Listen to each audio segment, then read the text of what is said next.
सुर साधक साधना और सरकार, जी हाँ, इनका जब मिश्रण होता है तो उसके बाद में जो चीज हमारे सामने आती है वह निश्चित रूप से अद्भुत ही होती है। और ऐसे ही अद्भुत व्यक्तित्व के धनी आज हमारे साथ में है भाई योगेश जी कड़वी, जो गुजरात से हैं। आपका बहुत बहुत स्वागत, अभिनंदन है सर वागड़ धरा पर। सुर साधना के साथ साथ, क्योंकि आप गुजरात में राज्य मंत्री का दर्जा भी प्राप्त कर चुके हैं, तो उसके लिए आपको बधाई।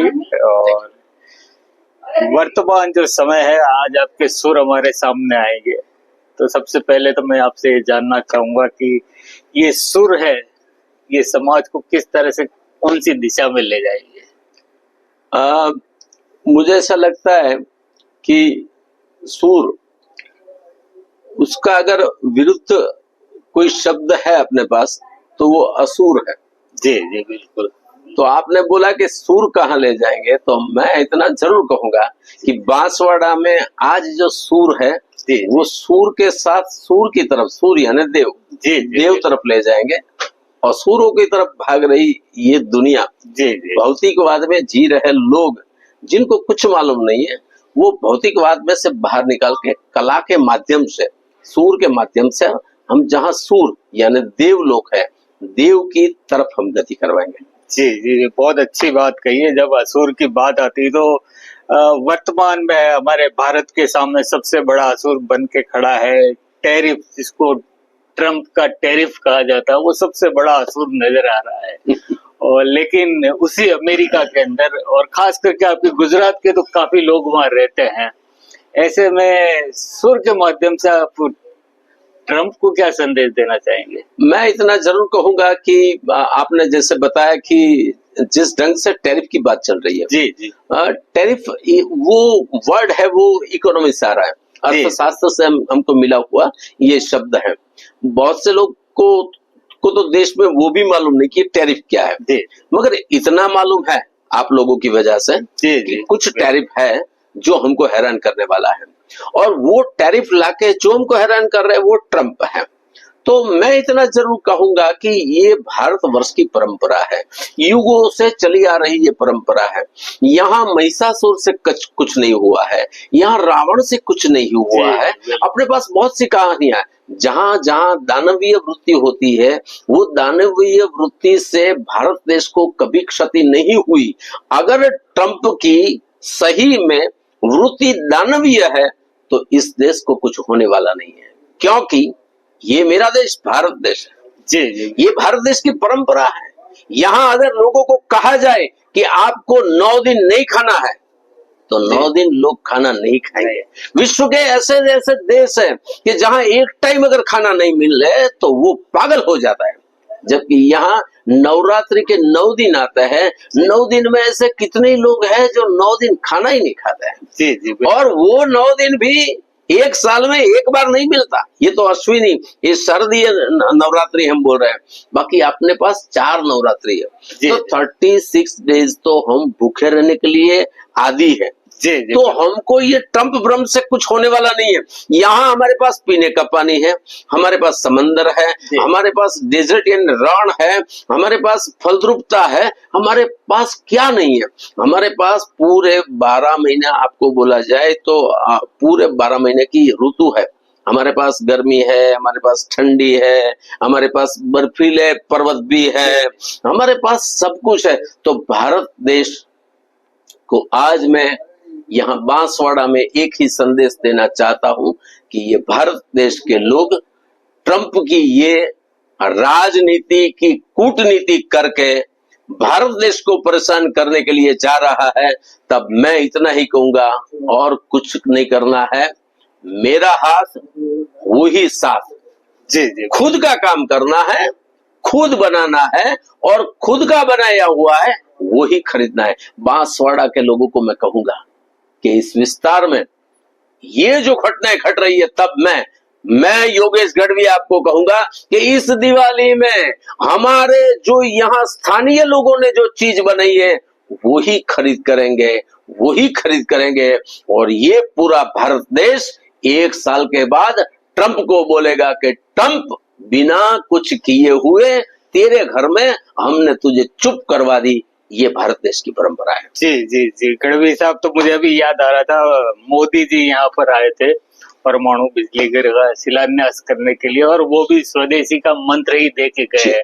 और चूंकि आप उनके साथ मंत्रिमंडल में रहे हुए हैं, उनके साथ में आपने काफी काम किया है, तो मोदी जी की जो मानसिकता है, और खास करके जो स्वदेशी का मंत्र हर भारतीय आत्मसात करे, लेकिन कहीं ना कहीं हम लोग देखते हैं कि जगाने की जरूरत है। आंखें तो खुली है, लेकिन बिल्कुल बिल्कुल। तो ऐसे में हम लोग क्या करना चाहिए हमारे देशवासियों को, जब हम 144 करोड़ है, तो इस टैरिफ के वार को जिस ढंग से आपने बताया, नरेंद्र मोदी जी हमारे प्रधान सेवक हम कहेंगे। जी जी बिल्कुल। वो खुद हमको बोलते हैं, प्रधानमंत्री नहीं हूं मैं भाई, जी जी बिल्कुल, मैं प्रधान सेवक हूं। तो वो जिस ढंग से सोच रहे, ये पूरा भारत देश, जी जी, ये कोई छोटी पॉपुलेशन वाला देश नहीं है। जी जी, इस देश में कितनी भाषा है, कितने लोग हैं, कितने तरह तरह तरह के यहाँ के अलग अलग मंडल हैं। जी, उस देश को एक हाथ से चलाना, वो भी बहुत बड़ी शक्ति की बात है। तो नरेंद्र मोदी साहब तो सालों से कह रहे हैं कि जागना कहां से है। मैं इतना ही कहूंगा, मैंने अभी मेरे बच्चों को कहा था कि भाई आप जा रहे हो तो आप वाई यू ईट पिज्जा। अगर आपको लगता है कि ये पिज्जा बाहर से आ रहा है, तो वो पिज्जा नहीं खाना है। हमारा कोई स्थानीय कारीगर अच्छा पिज्जा बनाता है, तो उनके पिज्जा में है तो कुछ नहीं, पिज्जा नाम बना दिया इसलिए लगता है। बाकी तो हमारी देशी जो गेहूं की भाकरी बनाते हैं, ऐसा भाकरी बना दो, ऊपर थोड़ा ये डाल दो, तो पिज्जा हो गया। तो ऐसी खाने की चीज से लेके हमारी परंपरा की सभी चीजें। आज मैं आपको बात बताऊं कपड़ों की हालत ऐसी है कि सालों से कपड़ा बनाने की बाबत में हम भारत देश बिल्कुल स्वस्थ रहित है। आप कहीं भी जाओ, आप राजस्थान चले जाओ, आप गुजरात में जाओ, आप एमपी में जाओ, अरे बुनकरों की हमारी एक परंपरा थी। कपड़े बुनने की बात वो तो सालों पुरानी थी। तो कपड़ों से लेके हर चीज, मैंने आपको मैं आज ये बांसवाड़ा में, आप मुझे ये अच्छी चीज पूछ रहे हो, मैं बोल रहा हूँ। अभी हमारे गुजरात के, सौराष्ट्र के एक बहुत बड़े नेता, बहुत पैसा पात्र है, बहुत सुखी थे, संपन्न थे, बड़े बिजनेसमैन थे, और भारतीय जनता पार्टी में काम कर रहे थे। हमारे एक नेता ने पूछा कि भाई साहब आपने ये घड़ी कौन सी पहनी है? वो कोई विदेशी कंपनी का नाम बताया हमारे नेताजी ने कि ये विदेशी कंपनी की घड़ी है। बोले कि कितने की है? तो बोले वो होगी 30-40 लाख रुपए की। तो उसने बोला कि नहीं, ये निकाल दो। और उसने घड़ी निकाल के 8 दिन पहले वो हमारे नेताजी ने खुद के देश में बनी हुई घड़ी पहनना चालू कर दिया। तो ये करना है कैसे? आप लोगों को इकट्ठा करेंगे, लोगों को रोज नॉलेज देंगे, इसकी स्कूलें बनाएंगे, इसकी कॉलेज बनाएंगे, नहीं, there is no need of any certificate. यहां तो एक ही काम चाहिए, हर इंसान खुद सोचे। मैं योगेश गढ़वी सोचूं, मैं टैरिफ के सामने लड़ने के लिए मैं योगेश गढ़वी क्या कर सकता हूं, तो मुझे वो देखना है कि मैं ये कर सकता हूं, तो मुझे ये करना है। इस ढंग से ये दिवाली आ रही है, इसलिए मैं बोल रहा हूं कि बांसवाड़ा में जितनी चीजें यहाँ बनती है, मैं तो बोलता हूँ कि हर एक चीज में ऐसा माना जाए कि हम हमारी ही चीज बनाएंगे, हमारी बनी हुई चीज ही हम खरीदेंगे, क्योंकि पैसे अगर जाएंगे तो हमारे लोगों के पास जाएंगे। इस ढंग से लोगों को जागना चाहिए। आप बिल्कुल सही बोल रहे हैं, राष्ट्र जागेगा, और इस देश को जागने में ज्यादा जल्दी नहीं लगती। सोते भी ज्यादा है और जागते हैं तब भारत घड़ी के छठे भाग में जाग जाता है। तो क्योंकि ये सारी चीजें शक्ति से जुड़ी हुई है, और ये सारी शक्ति तो आपने जगा दी। मैं चाहूंगा कि आज जो कुछ सुर हमारे श्रोताओं के पास, आपके पास एक संदेश के रूप में, बस मेरा संदेश रहेगा, सुर के माध्यम से हम सुर तक पहुंचेंगे। हमारे चंद्रवीर राय जी माता जी की देवी शक्ति उपासना की बात करते हैं, वही मैं बांसवाड़ा के लिए, मैं खुद योगेश गढ़वी रात के गरबे में गाऊं उससे पहले आपके सामने। गरे दे दे से दे दे आस नवनी दे दे वंश मावरू दे दे बागवानी, तू हृदय में ज्ञान दे चित्त में ध्यान दे, अभय वरदान दे शंभुरानी, तू ही दुख को दूर कर सुख भरपूर कर, यास संपूर्ण कर दास जानी, सज्जन सोहित दे कुटुंब सुप्रीत दे, ए जंग मां जीत दे मां भवानी, माड़ी जंग मां जीत दे मां भवानी, मां तू जंग मां जीत दे मां भवानी।